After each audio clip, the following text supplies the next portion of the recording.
On today's assignment, we're going to continue with the pixel art, and today you're going to draw an animal in its habitat.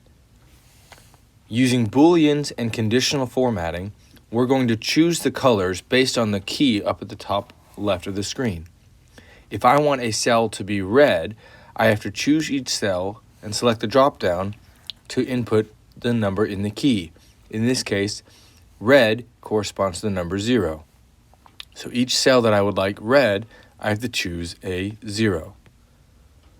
If I'm trying to design my favorite animal and its habitat, I need to get creative, and maybe I should change these red cells to blue ones so I can show a picture of a fish.